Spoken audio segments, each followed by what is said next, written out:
Have you been interested in a charity rating for St. Joseph's Indian School? Well, we have too.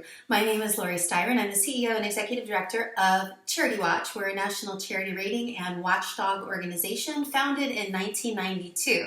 And speaking of the 90s, Charity Watch has been attempting to obtain independent audited financial statements from St. Joseph's Indian School since, get this, 1997. That's how long we have been asking them for public disclosure. So here's the deal. St. Joseph's Indian School, under IRS rules, is considered a church. What that means is it's not required to file financial documents with the IRS annually to disclose how it's spending your donations, who's on its board of directors, the composition, if there's conflicts of interest. It's not subject to any of that oversight. The closest we've come was in 2004. A third party, we believe it was someone who had donated to the charity in the past. We told donors, hey, if you can get a hold of their audited financial statements and send them to us, we'll analyze them and let you know how they're operating. So we did that all the way back in 2004 when someone sent us a copy of their audit.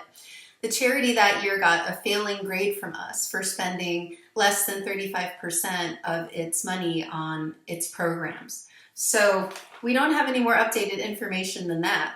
But we do have is recently a donor sent us some materials, some fundraising materials that they received from St. Joseph's Indian School. Now, the reason this is important is that in its pamphlets, when we did analyze its audited financial statement against its marketing pamphlets where it itemizes how it spends your money, there was a $15 million line item in the most recent pamphlet we've seen for promotional materials. So we were able to compare years ago the pamphlet against the audit and figure out, okay, what are they actually spending their money on? Well, what we suspect is it's on fundraising materials like these. This is expensive. It's really expensive to send you plastic gift bags, right? As a promotional item. It has the St. Joseph's Indian School logo on it there.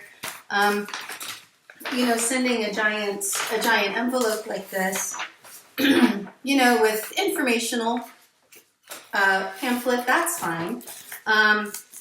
This dream catcher, right?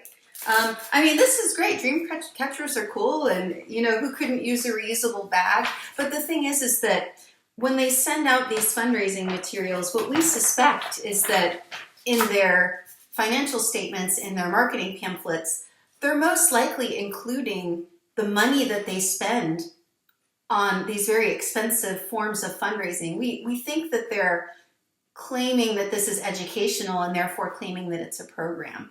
And that's a concern. So when you see pie charts on charities' websites that say, hey, we spend this percentage of your donation on programs, you have to be extremely careful about understanding what might be included in that pie chart and the program percentage. Oftentimes there's significant amount of fundraising activities like joint costs, where there's a joint educational fundraising campaign where they send you all this stuff and then they give you one little pamphlet educating you about the needs of kids at the school. But really the primary function of these materials is to raise money from you, right? There's a return envelope, it's asking you for money. So that's the thing. We unfortunately can't give you a letter grade rating for St. Joseph's Indian School, but what we can tell you is that, again, years ago when the only audit we were ever able to get a hold of from 2004, they did get a failing grade. We've monitored their marketing pamphlets since that time, and they still have a very significant line item there for promotional materials in the millions and millions of dollars. And what we suspect is that a lot of those millions are being spent sending you things like this. Now, if you'd like to get a tote bag and a dream catcher, you could probably just buy those online somewhere for a lot less money than this type of fundraising, it's just really expensive, right? So rather than having the charity pay millions and millions of dollars to occasionally send you these trinkets, if you want a bag, buy a bag, right? If you want a dream catcher, buy a dream catcher from somewhere. But don't send in charitable donations to charities, including churches, if they're not willing to disclose to you how your donation is going to be spent. And another thing to think about is, Charity Watch is an independent charity watchdog organization.